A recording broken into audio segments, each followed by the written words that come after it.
You open your laptop, and it won't turn on. No warning. No slow decline. Just dead. So you take it to a repair shop. The technician looks at it, runs a quick check, and then says something that sounds almost absurd. Yeah, it's not reparable. Not because it's completely destroyed. Not because it's too old. But because you're not allowed to fix it. And that's where the story begins. There was a time when fixing things was just part of life. If your TV broke, you repaired it. If your car had a problem, a mechanic fixed it. If your washing machine stopped working, you didn't throw it away, you opened it up and replaced the faulty part. Repair wasn't a special skill. It was normal. But today, things are different. Phones are sealed shut. Appliances are packed with locked electronics. Even basic tools are designed in ways that make repair nearly impossible.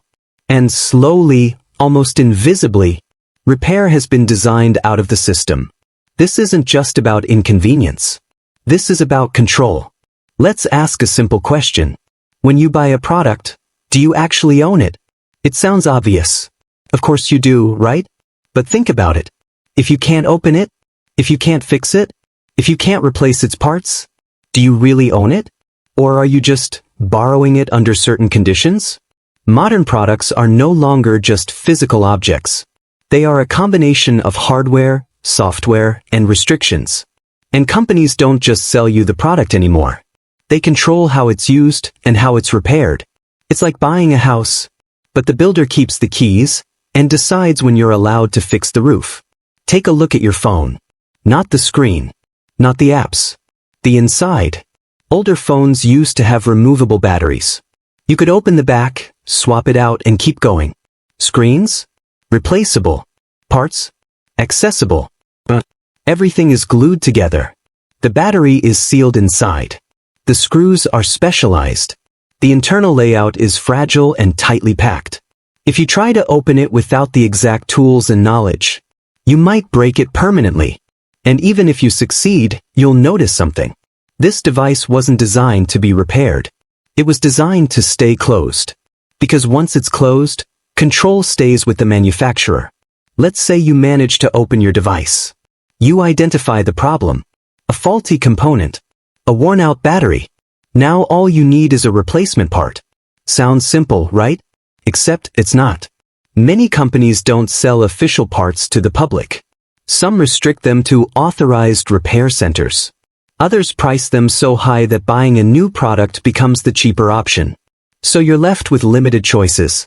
Unverified third-party parts, salvaged components, or giving up entirely. Imagine owning a car, but the manufacturer is the only one allowed to sell you tires. And they decide if you get them or not. That's the reality of modern repair. Now we get to the most powerful barrier of all. Software. Let's say you do everything right. You open the device carefully. You install a new, working part. You put everything back together perfectly. It still doesn't work. Or it works, but with warnings. Features are disabled. Messages appear. Performance drops, because the software doesn't recognize the new part. This is something called parts pairing. Your device checks every component and asks, is this the original? If the answer is no, it limits functionality. So even if the hardware is perfectly fine, the software decides it isn't. It's like replacing a door in your house. And the house refuses to open it because it wasn't installed by the original builder. This isn't just restriction. This is enforcement. Now imagine this system scaled up. Not just phones. Not just laptops. But heavy machinery. Modern tractors, used by farmers, are now controlled by software systems. If something breaks, the farmer might be able to fix the mechanical issue. But that doesn't mean the tractor will start. Because it requires authorized diagnostic tools, manufacturer software access, sometimes even remote approval. There have been real situations where a machine is fully repaired, but it refuses to function because the software says no. Imagine fixing your car completely, only for it to remain locked until the company gives permission. At that point, you don't control the machine. The machine controls you. So why would companies do this? Why make repair harder? Why limit access? The answer is simple. Money. When you repair a product, the company earns very little. When you replace it, they earn everything. And if they control the repair process, they earn from that too. By limiting who can fix products, companies create a system where they control the parts, they control the service, they control the entire life cycle. It's no longer just about selling you something once. It's about keeping you inside a controlled loop. The illusion of better design, of course. Companies don't say any of this directly.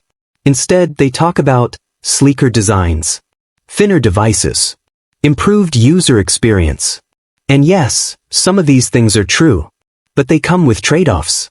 Trade-offs like reduced repairability, increased fragility, higher replacement rates. It's like buying a beautiful glass table. It looks amazing. It feels modern. But the moment it cracks, you can't fix it. You replace it. Now think about what happens when millions of people face the same situation. Devices that can't be repaired, products that are cheaper to replace than fix. They don't disappear. They become waste. Electronic waste. Appliance waste. Tool waste. Perfectly usable materials, discarded. Not because they're useless, but because they've been locked out of repair. And here's the irony. Many companies promoting these products also promote sustainability. But there's nothing sustainable about a system that encourages constant replacement. Not everyone is okay with this. Around the world, there's a growing movement pushing back. It's called the right to repair. The idea is simple. If you own something, you should be able to fix it. You should have access to parts, tools, manuals, software. Some governments are starting to listen. New laws are being proposed, and in some cases passed, that require companies to support repair. But progress is slow, because the current system is incredibly profitable, and companies are not eager to give up control. So what does all of this mean for you? It means that every purchase you make is more than just a product. It's a choice about control, longevity, because once you understand how this system works, you start seeing things differently. You start asking, can this be repaired? Are parts available? Is the design open or locked? And those questions matter, because they shape what companies build next. The war on repair isn't obvious. There are no announcements, no headlines, just quiet decisions, design choices, software restrictions, policies that slowly shift control away from you. But here's the truth. This system only works if people don't question it. And the moment people start asking why, everything begins to change. If you want to understand how the products around you are really designed, and how these systems actually work, subscribe. Because once you see it, you can't unsee it.